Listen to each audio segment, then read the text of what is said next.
Sveiki, akvariumistai. Turiu blogą naujieną. Puola dumbliai. Taip, šitame mano gražiame akvariume irgi gali būti dumblių. Tiesą pasakius, dumblių turi turbūt visi akvariumai, kokie jie bebūtų gražus. Turbūt visi turi po nedidelį kiekį visų rūšių dumblių. Ir tik tais nuo to, kokios yra akvariume sąlygos, priklauso, ar tie dumbliai subujos, ar jie ir liks pasislėpę, niekam nematomi, nežinomi. Reiškia, jeigu pasikeičia tam tikros sąlygos akvariume, gali nutikti taip, kad tam tikrai rūšiai dumblių sąlygos tampa palankios ir jie subujoja. Po tam tikro laiko gali būti atvirkščiai, kad ta dumblių rūšis išnyksta ir subujoja kita dumblių rūšis, ar ne? Arba gali būti taip, kad subujoja augalai ir visi dumbliai išnyksta, tiksliau neišnyksta, o nebebujoja. Tai mūsų tikslas vėlgi yra nekovoti su dumbliais, neišnaikinti juos, bet padaryti taip, kad jie būtų nematomi, jie mums negadintų akių, jie netrukdytų augalams, netrukdytų žuvims. Jie tiesiog gyventų savo gyvenimą, būtų nematomi. Tai toks yra mūsų tikslas. Taigi, nežinau, ar pavyks sufokusuoti, bet štai matome žaliąjį dumblį, kitaip dar vadinamo, tiksliau moksliškai, tai yra klodofora. Tai yra siūlinis žaliadumblis, kuris yra labai savo struktūrą ir savo, sakykime, gyvenimo sąlygų poreikių yra labai artimas vadinamiesiems aukštesniesiems augalams. Tai reiškia, jeigu pas jūs auga šitas dumblis, tai reiškia, jau jūs esate teisingam kelyje. Tačiau kas nutinka, kai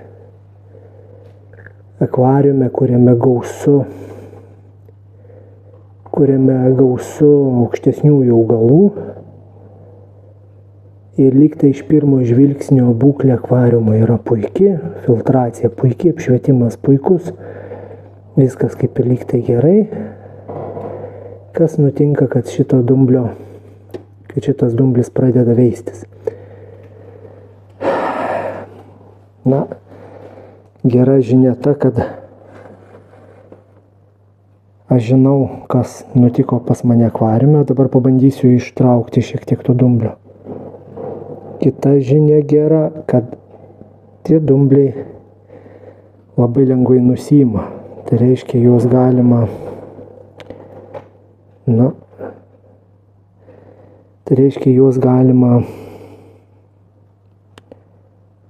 labai lengvai nurinkti. Tiesiog su pirštais arba, aišku, šalinti visą augalėlį. Tai jie tiesiog yra tokie kaip siūlai, kaip žali siūlai ir netgi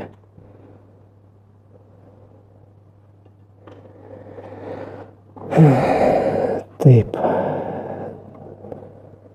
Galima, vieni jos renka netgi su dantų šepetėliu galima nurinkti. Tai bet tai gera žinia yra ta, kad juos galima tikrai nurinkti. Ir jeigu jau pas jūs atsirado tų žaliųjų dumblių, tai dar ne pasaulio pabaiga. ir akvariumas dėl to, neapžaliavęs kažkoks, neapdumblėjęs, liaudiškai sakant. Tikrai bendro vaizdo šitas dumblis negadina, skirtingai nuo to, jeigu čia būtų ant dugno kažkokių melsvabakterių, tai būtų visas toks melsvai žalias dugnas, visi lapai augalų, anubių lapai būtų visi apjuodavę, apžaliavę. Tiesiog netgi tokie, pavadinkim, apglyti, ar ne, ir taip toliau, taip toliau. Dabar matos, kad šiem augalam jisai tikrai, nepasakyčiau, kad labai kenksmingas, o yra šiek tiek ant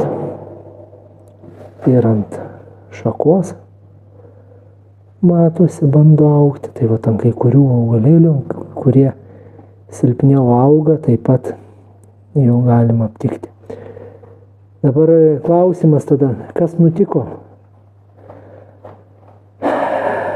Pirma mintis, kuri jums gali šauti galvą, ir dažniausias mitas, tai yra parsinešė su kitais augalais iš kažkokio kito akvariumo. Tai yra didžiausias mitas, kaip jau minėjau video pradžioje, dumbliai gyvena absoliučiai visuose akvariumuose ir tik tai nuo sąlygų pačiam akvariume priklauso, ar jie subujos ar ne. Net todėl, kad aš parsinešiau juos iš kažkur, iš kaimyno, iš to žmogaus, iš kurio įsigijau augalus ar taip toliau.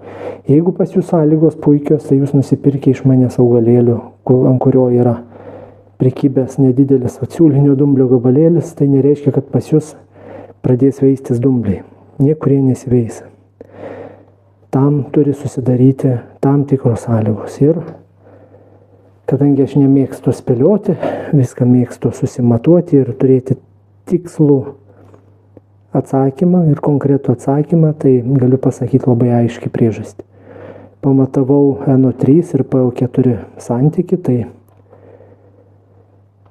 nitratų pas mane yra 50, fosfatų yra 0. Štai jums yra atsakymas. Nitratų fosfatų disbalansas akvariume iššaukia žaliai dumblį. Būtent, kai nitratų yra daug, o fosfatų nėra, tada būtent auga žaliadumblis.